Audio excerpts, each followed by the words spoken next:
Alô, vocês que estão chegando. Olha, nós queremos falar um pouco sobre o conteúdo dessa aula, que apresenta um dos dois tipos de pesquisa que nós consideramos, pela nossa experiência, adequados, muito adequados, aliás, aos pesquisadores iniciantes que estão fazendo pela primeira vez um trabalho científico. E esses dois tipos de trabalhos de pesquisa, eles são fáceis e são acessíveis para essa qualidade de pesquisador, correto? Então, hoje nós vamos trazer o primeiro deles, que é exatamente o estudo de caso.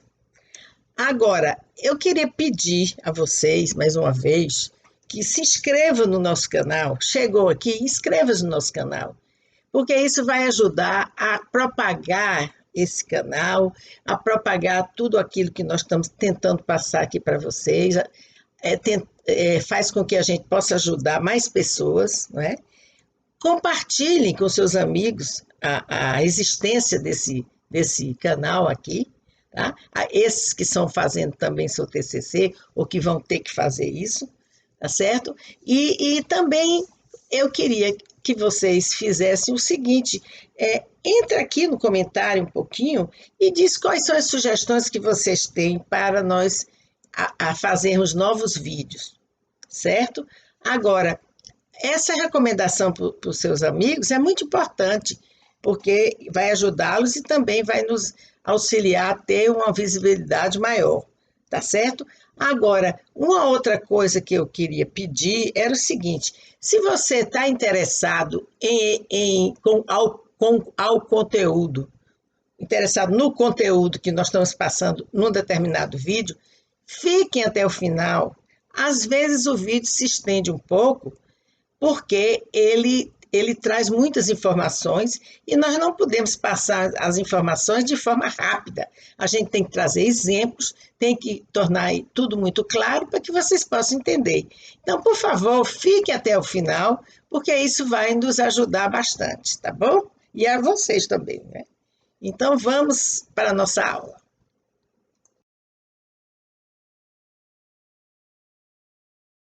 Então, vamos apresentar o primeiro tipo de pesquisa que nós achamos que seja mais adequado para quem não tem a experiência de pesquisador, certo? Então, seria exatamente o estudo de caso. O que é esse estudo de caso? O que é que a gente chama de estudo de caso? Bom, ela é uma investigação que que pode ter um enfoque quantitativo ou qualitativo, e que ele é chamado assim porque você vai fazer exatamente a investigação de apenas uma amostra que seja representativa daquele objeto que você está querendo estudar. Por exemplo, se você quer saber a opinião de uma escola, você vai sortear uma classe e vai estudar aquela classe em profundidade, e você vai depois extrapolar esses resultados como possibilidade do resultado ser o mesmo em outra escola, certo? Dependendo das variáveis que envolvem as escolas, né? Classe social, o tipo de regime, se é privado, se é público, lógico. Então, a idade das crianças, então tem que ser tem que observar várias variáveis para que aquela amostra que você tirou seja realmente representativa, por exemplo, do nível escolar secundário, que hoje não sei mais como é que chama no Brasil. Então, o que é o estudo de caso é apenas um estudo mais aprofundado de uma realidade amostral, do objeto que você quer estudar, tá? Que você está estudando. Então, eu estou trazendo aqui um exemplo para que a gente torne isso mais concreto. Eu digo que eu quero conhecer o nível de satisfação dos empregados das empresas de supermercado sobre a atuação social da empresa. Seria exatamente todos os supermercados. Eu queria saber como é que eles lidam com a satisfação dos empregados, com as questões sociais, que tipo de benefícios eles promovem para dar uma qualidade de vida melhor aos funcionários. Então, nesse caso, eu iria sortear uma cadeia de supermercado. Eu tenho Carrefour, tenho Pague Mais, tenho Disco, por exemplo, no Rio de Janeiro, vários outros, e eu iria sortear uma dessas cadeias.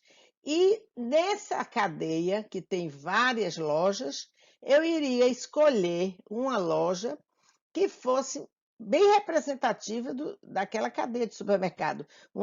Por exemplo, uma loja grande, uma loja que venda muitas coisas, um supermercado. E eu iria fazer o meu trabalho, né, com essa amostra. Agora, você vai então realizar a pesquisa com todos os funcionários dessa loja escolhida, dessa amostra, correto? Agora, que tipo de técnicas você podia empregar? Se você escolher fazer uma pesquisa qualitativa, você vai escolher a entrevista e vai aplicar essas entrevistas a um pequeno grupo de empregados escolhidos de cada setor, certo? Então, cada setor você vai tirar um ou dois empregados e vai entrevistar a todos, tá certo? Ou então, se você quer usar uma técnica quantitativa, que por sinal eu até aconselho, você vai fazer uma enquete com os empregados, de todos os empregados daquela loja, utilizando o formulário. Ou seja, o formulário é um questionário que você entrega para a pessoa por exemplo, você junta as pessoas por setor, aí no caso da pesquisa, em uma sala e você distribui os formulários, explica o que quer que eles façam e cada um vai preencher por si próprio, vai colocar ali as ideias que ele tenha. Esse tipo de formulário é interessante, esse tipo de técnica, porque você deixa a pessoa mais à vontade para responder individualmente e, além disso, você, como não tem muitos recursos, se você vai fazer isso para a sua monografia, por exemplo, você não dispõe de uma equipe. Então, você pode sozinho ou a ajuda de alguém, você vai distribuir isso e vários dias para que as pessoas completem aquele formulário, tá certo? Agora, esses formulários, eles têm que ser elaborados com uma técnica especial. Por exemplo, você não vai pedir para as pessoas se identificarem. Você não vai pedir nome, você não vai pedir setor que eles trabalhem, porque não interessa. O interessa é a visão do todo, né, dos empregados.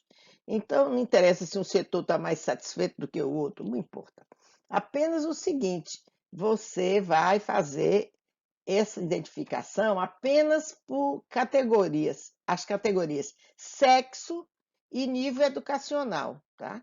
Então seria somente isso. E não haverá uma identificação e as pessoas ficam mais soltas para responder, porque às vezes as pessoas têm medo de que aquilo possa repercutir, né, no trabalho delas, etc. Então, você descarta esse aspecto. E você vai fazer um formulário simples, direto, objetivo, que seriam com perguntas fechadas, tá? A maioria delas seriam perguntas fechadas, tá? Que a pessoa, você dá as opções e as pessoas respondem, assinalam aquela opção com a qual ela concorda. E você também pode ter e deve ter um pequeno número de perguntas abertas, tá? Para poder você ter mais dados subjetivos.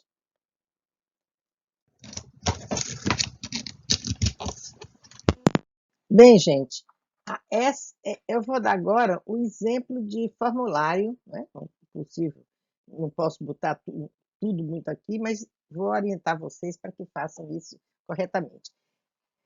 Por exemplo, aqui você tem a primeira coisa, a identificação daquela pessoa que está respondendo, tá? Somente em função do sexo e do nível educacional, tá? Não existe nome, nada. Então, aqui você diz, nível educacional, sexo, por exemplo, feminino e masculino, né? Então, a pessoa escolhe um desses sexos, não existe outro oficialmente ainda, então teria que definisse por um deles. Nível educacional, pode ser primário, médio incompleto, médio completo e outro. Então, você parte do mais simples para o mais complexo, né? Então, aqui eu não sei se esses termos estão corretos, se ainda se chama primário e nível médio, eu não sei. Mas seria o básico, né? Nível básico, nível médio, aqui que foi incompleto e o nível médio completo, tá certo? Então, vocês estão vendo, e também tem outra opção aqui, que seria outro.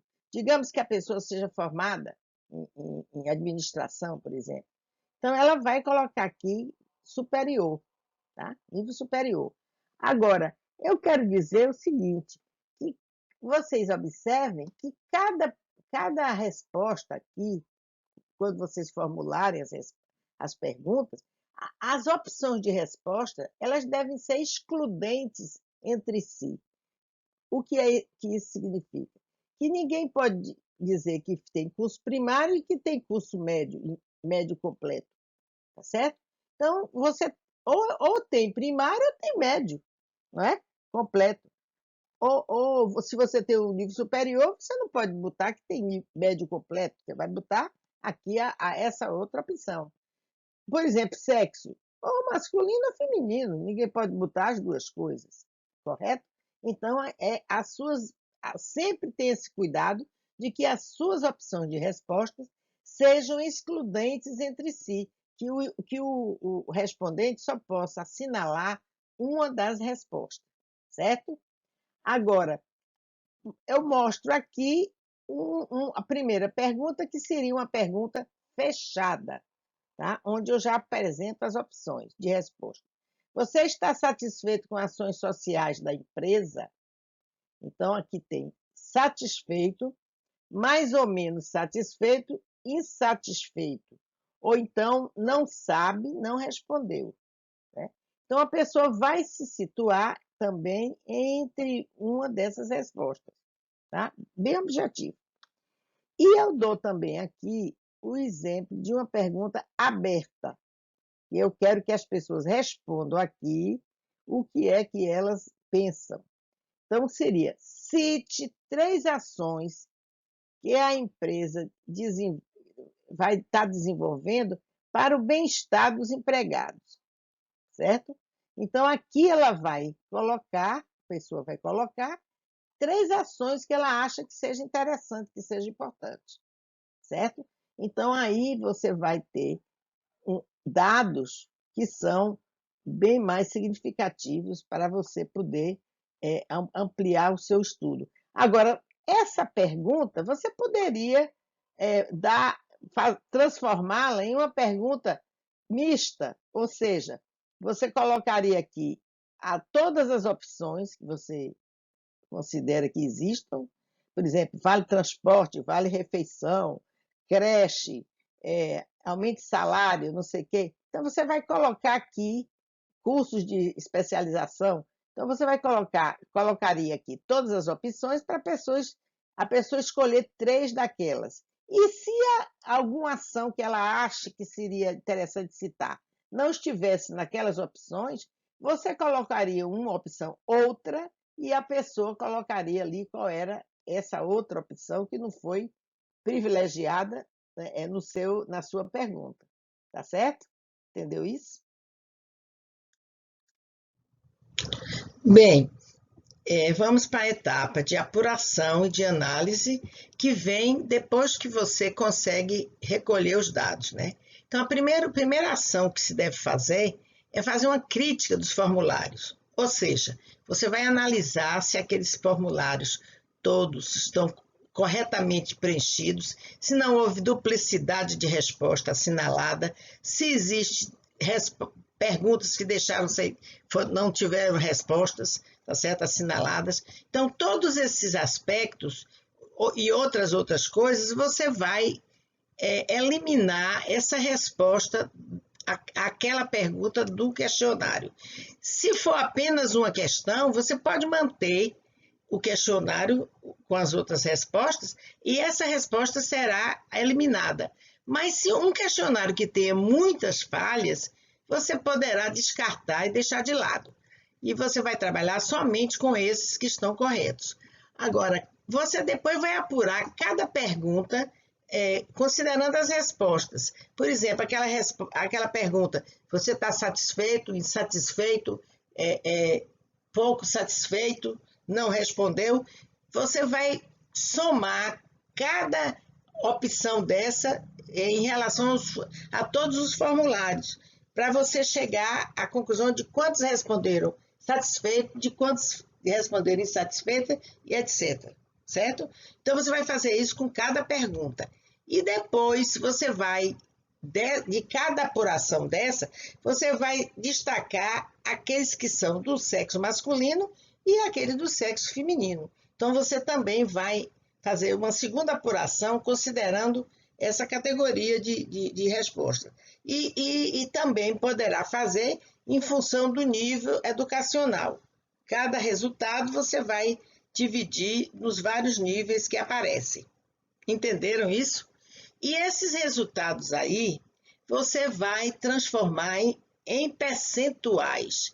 Porque, veja bem, o total de questionários apurados, ou seja, vamos dizer, 100%, é 100%. Né? 100 questionários seriam 100%. Então, cada resposta representa um percentual desse 100%.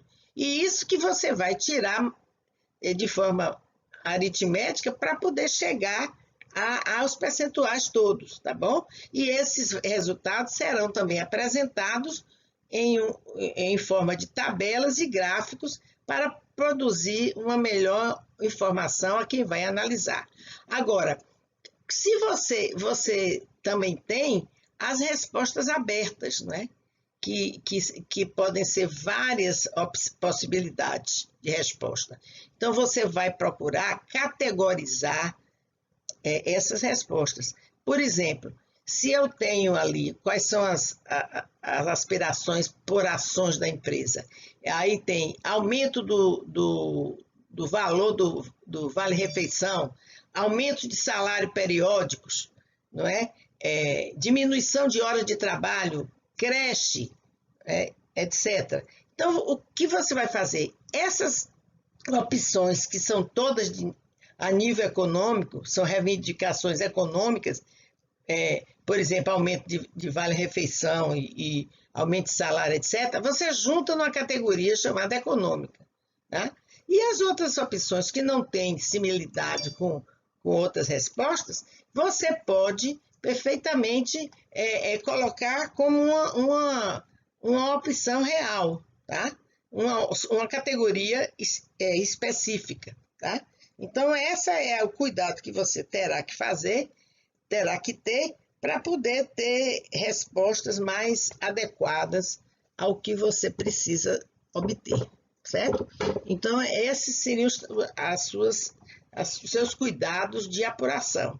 Agora, com relação à análise de dados, você tem duas ações a fazer. A primeira seria analisar esses percentuais que estão em tabela e você vai cruzar entre si várias respostas com outras respostas de outra pergunta. Então, duas perguntas podem proporcionar um cruzamento aí de informações. E você vai cruzar também, por exemplo, por sexo, quais são as ações que as mulheres consideram mais importantes para que a empresa implemente, quais são aquelas que ela não tem nenhuma importância, os homens desejam mais coisas diferentes das mulheres, então você vai cruzando isso aí. Por nível educacional também, será que existe alguma diferença de aspiração entre um nível e outro? Então também pode ser feito dessa maneira, tá? Então, tendo isso como resultado, você já fez a sua análise, né? Você explorou os percentuais. Agora, você vai comparar os seus resultados com a teoria que você tomou como base. Por exemplo, um autor que dizia que encontrou que, na verdade, as mulheres aspiram mais aspectos econômicos do que os homens, por exemplo. E você constatou que, na sua pesquisa, você não viu isso, você viu o contrário. Os homens estão mais preocupados com as categorias econômicas do que as mulheres. Então, você vai dizer o seguinte, ora, o autor fulano de tal, ele fez o seu estudo em outro ambiente contextual, em outro ambiente social, por exemplo, nos Estados Unidos, o estudo dele, e isso não corresponde exatamente ao que acontece num país em desenvolvimento como o Brasil, etc, etc. Tá certo? Então, essas conclusões que você vai tirar, elas são super interessantes para que você possa responder se as hipóteses do seu trabalho estão corretas ou se foram falseadas, tá certo? Então, esse cuidado você tem que ter na hora de emitir as suas conclusões. Entenderam isso? Se não entenderam, já disse, me procurem através dos comentários aqui, através das minhas redes sociais, do meu site, e por favor, não deixem de assistir outra vez se realmente as questões não ficaram muito claras.